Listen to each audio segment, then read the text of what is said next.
그렇게 해서 나오는 게 대승불교. 누구나 다 할 수 있는.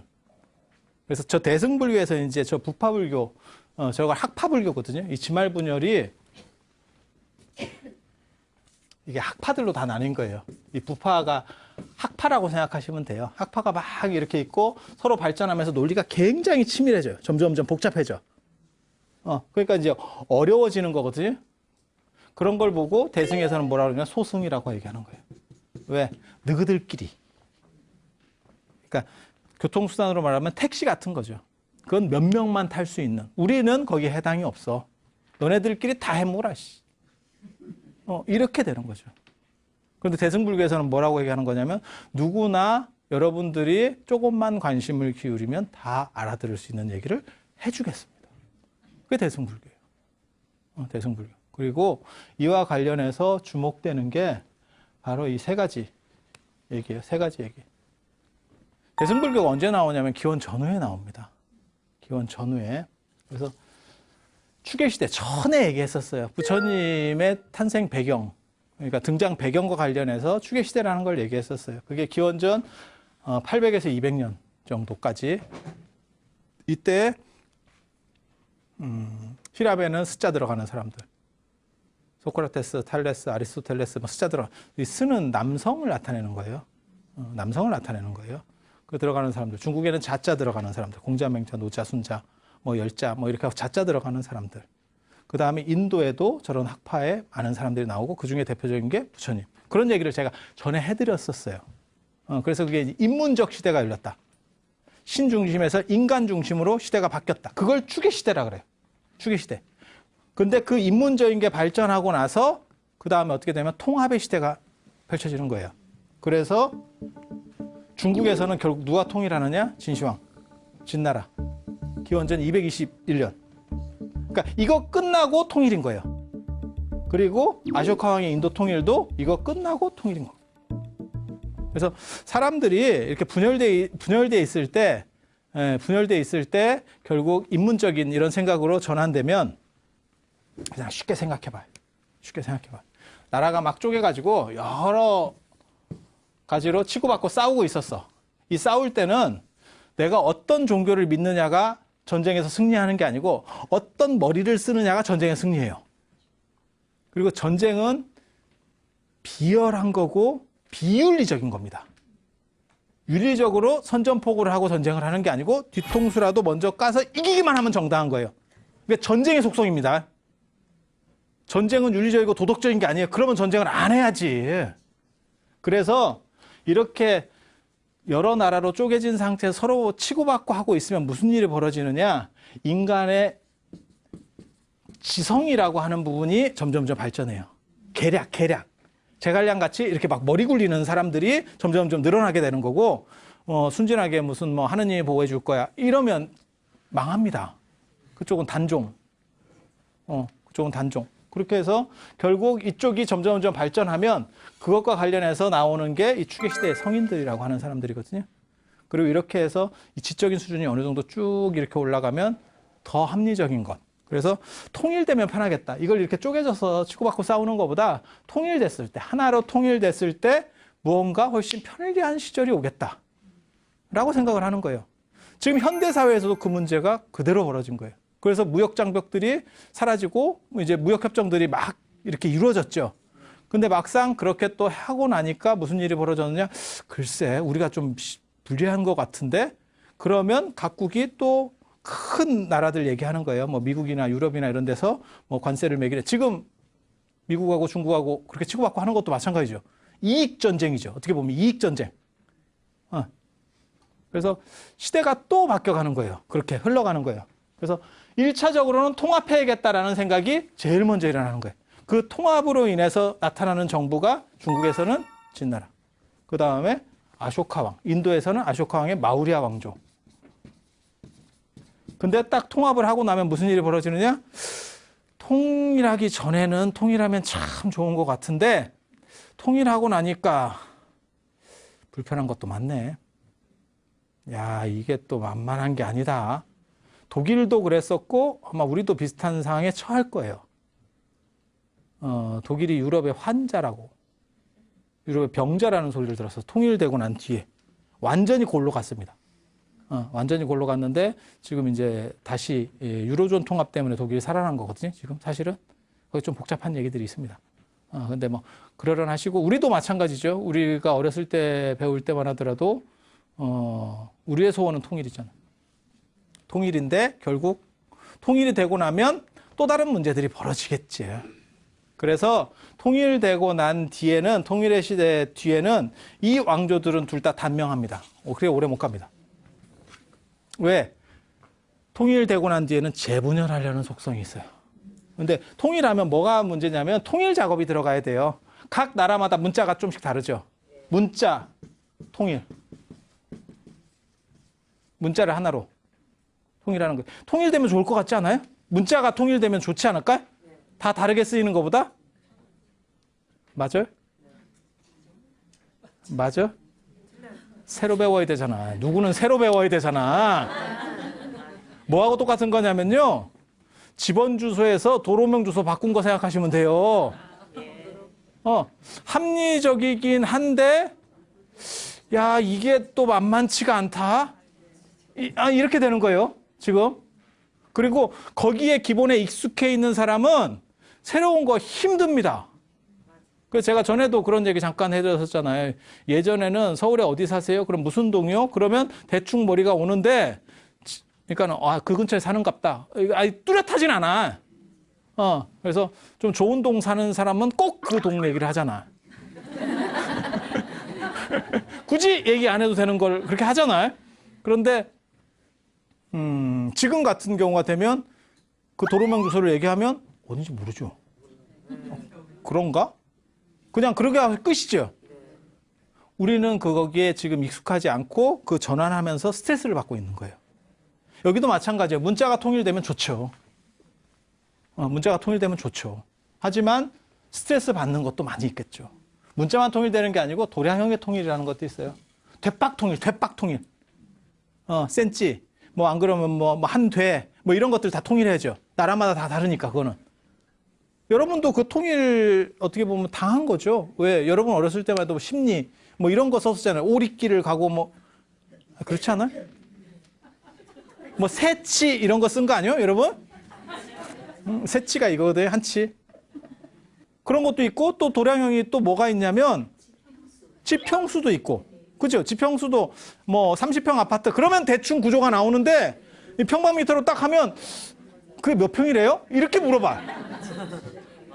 아니 진짜 그것도 있고 금도 사실 한돈 뭐 한양 우리는 그런 개념이 있었는데 지금은 1g 이렇게 구람 개념으로 바꿨죠.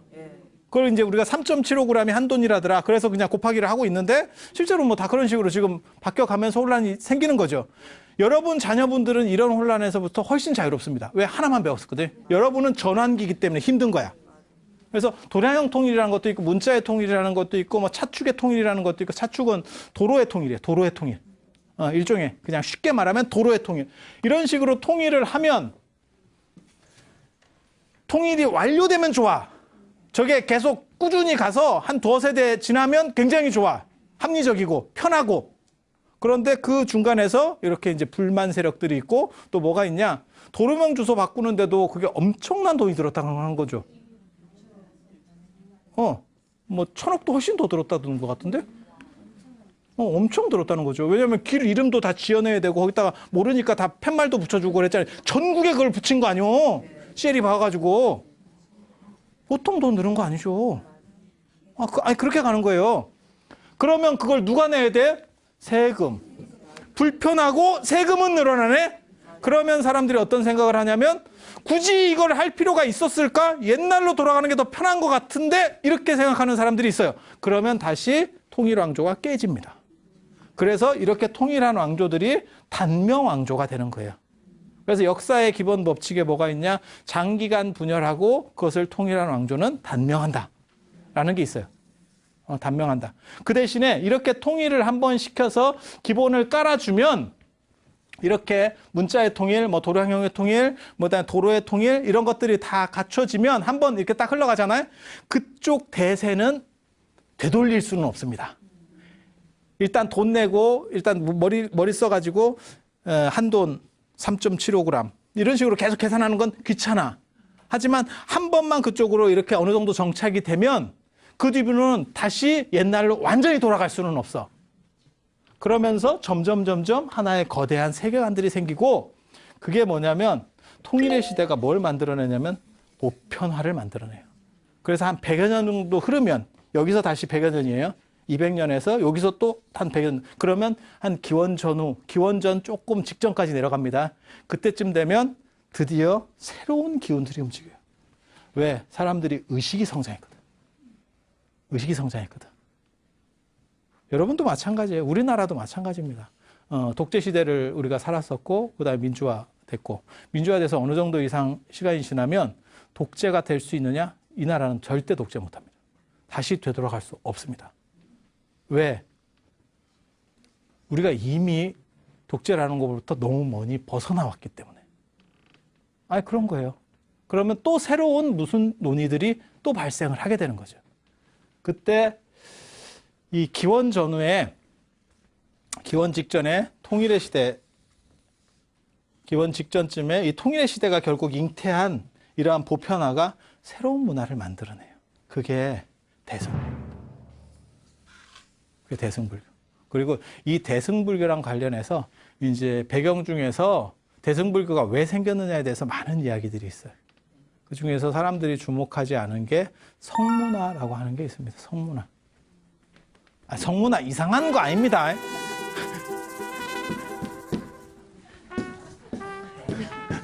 그 성자 아니요. 이게 뭐냐면 글자로 쓰이기 시작했다. 글자로 쓰이기 시작했다. 글자로. 인도는 부처님 당시의 그런 가르침들은 말로 전승이 됐지 글로 쓰이지 않았어요. 글로 쓰이지 않았어요. 근데 기원전 한 100년쯤 되면 그러니까 여기서부터 한 100년 정도 여기서 또 이제 한 100년 정도 흐른 거예요. 이 시기에서부터 한 100년 정도 또 들어가면 이게 이제 안정 단계로 들어가고 거기서 가장 큰 핵심은 성문화, 글자로, 문자로 쓰이기 시작한 거예요. 문자는 인도 같은 경우는 지금 해석이 안 돼서 그렇지 인더스 문명에도 문자가 있었어요. 인더스 문명에도 문자가 있었어요. 지금 해석은 잘 안 됐어요. 왜냐하면 그게 양이 많아야 그 규칙성을 가지고 언어학자들이 해석을 하는데 양이 그렇게 많지 않아요. 그래서 그 법칙을 이해를 못하는 거예요. 지금 현재. 그래서 해석은 못하는데 문자가 있었던 건 100% 확실합니다. 100% 확실합니다. 그러니까 문자가 없어서 기록을 못하고 구전한 게 아니에요. 왜 구전했을까요?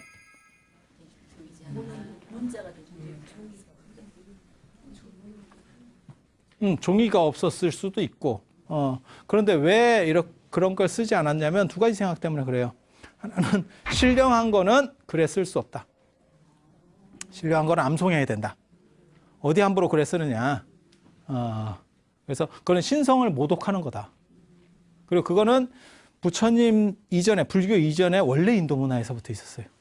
가장 중요한 것은 암기한다. 왜? 글로 쓰거나 이랬을 때 밖으로 누설될 수도 있고 누구에 의해서 훼손될 수도 있고. 예를 들면 그런 거예요. 우리가 일본하고 감정만 조금 안 좋으면 제일 먼저 하는 게 뭐냐면 일장기를 태우는 겁니다. 대사관 앞에 가서 일장기를 태우는 거예요. 아니 그렇게 행동을 하는 거예요.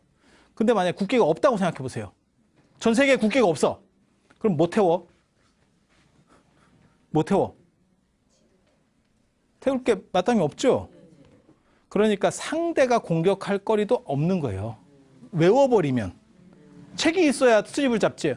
저도 이렇게 얘기를 하잖아요. 그러면 이제 제가 설명을 할 때 어떤 거는 설명을 좀 자세하게 하는 것도 있고 어떤 거는 그 본류가 아니기 때문에 조금 간략하게 하는 것도 있고 그러면 어떤 사람들이 있냐면 그거는 그렇게 얘기하면 안 되는 거예요. 뭐 이렇게 하는 사람들도 있어. 나도 알아.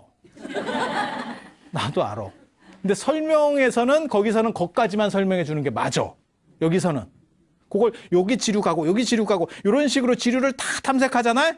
한강물이 바다로 못 가. 그래서 갈 수 있는 코드들이 이렇게 잡아줘야 되는 거예요. 딱 중요한 데만 딱딱 찍어주는 거야. 그렇게 가는 건데 마찬가지예요. 마찬가지예요. 이게 글로다가 안 써버리면 상대가, 그러니까 저도 마찬가지죠. 말을 안 해버리면 상대가 틀렸다는 말도 못 하겠지. 외우고만 있잖아요. 저만 알고 있잖아요. 누가 나를 지적질을 하겠어. 아무도 지적을 못 해. 아무도 지적을. 예전에 김옥 선생님 나왔을 때도 그런 거 있었어요.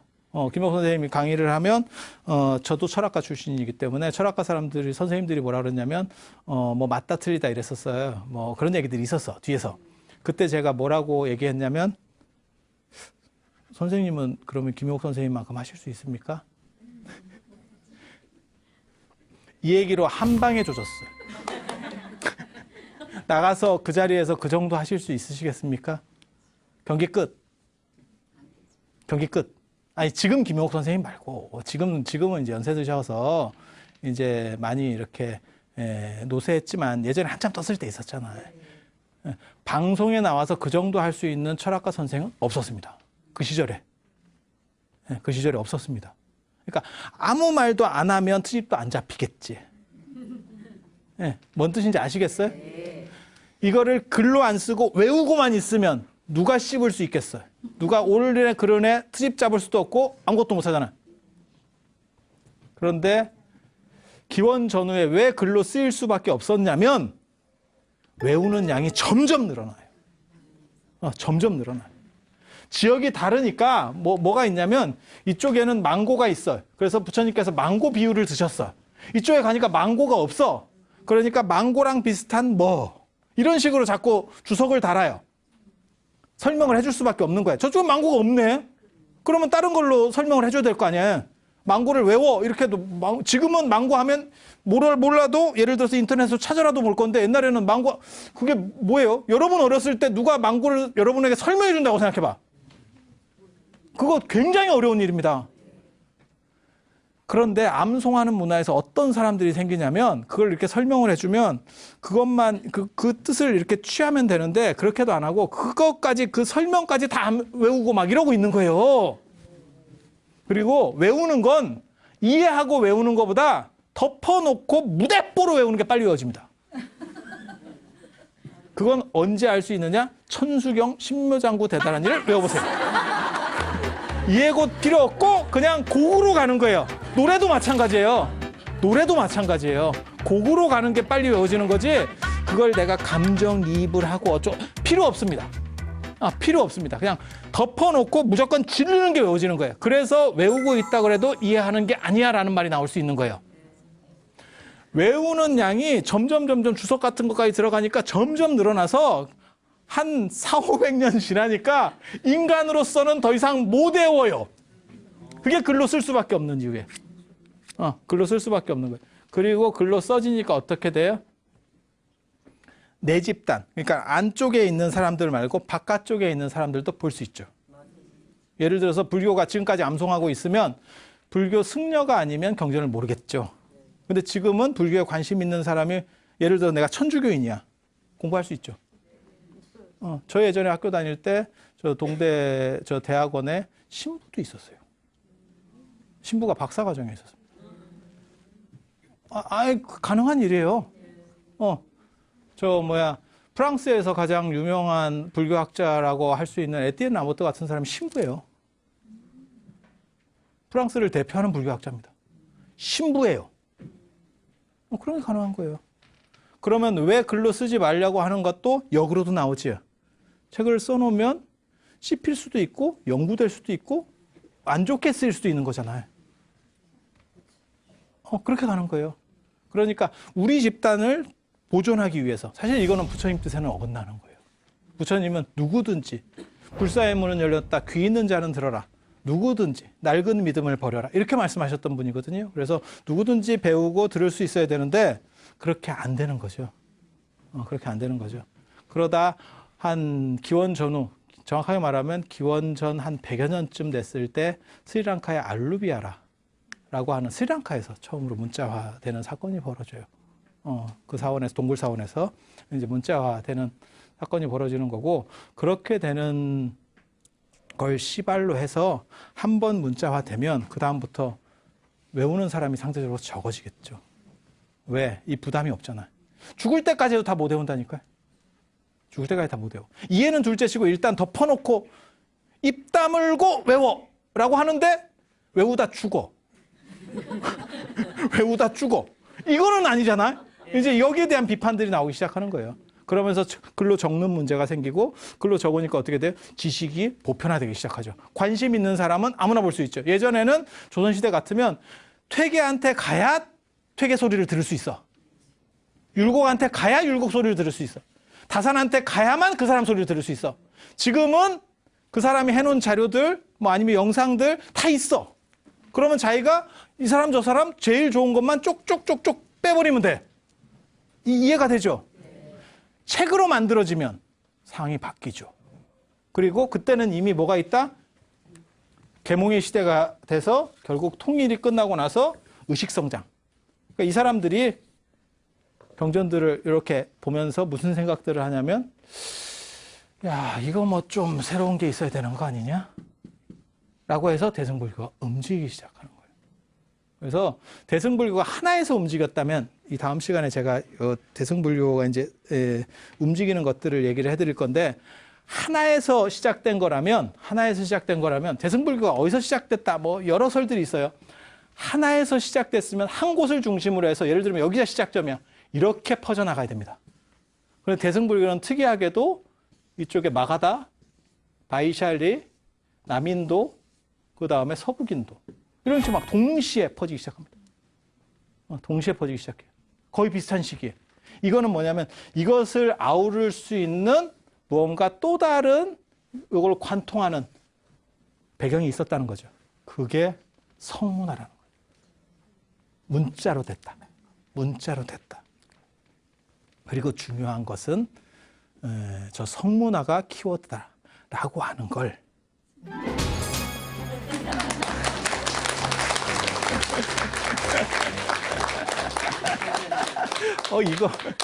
이거 저도 맨 처음에 이거 재미로 했는데 이거 중독됐어요. 이거 생각보다 재밌어요. 그래서 오늘은 부파가 쪼개지고 어려워짐으로 인해서 쉬운 불교에 대한 추구, 그것이 결국 대승불교를 만들어내는데, 그 배경에는 통일의 시대, 그리고 통일가 분열되고 나서 의식성장, 통일의 자녀로 인해서 어떤 흐름으로 인해서 사람들의 의식이 성장한 상황에서 문자로 쓰였다는 부분, 그게 대승불교를 촉발했다라는 얘기를까지만 해드리고, 그 이제 배경이에요. 다음 시간에 대승불교의 직접적 원인들에 대해서 몇 가지를 더 검토해 드릴 수 있도록 하겠습니다. 그럼 오늘 마치고 다음 시간에 또 이어서 재미있는 이야기, 그리고 행복한 이야기 될 수 있도록 하겠습니다. 자, 들어줘서 감사합니다.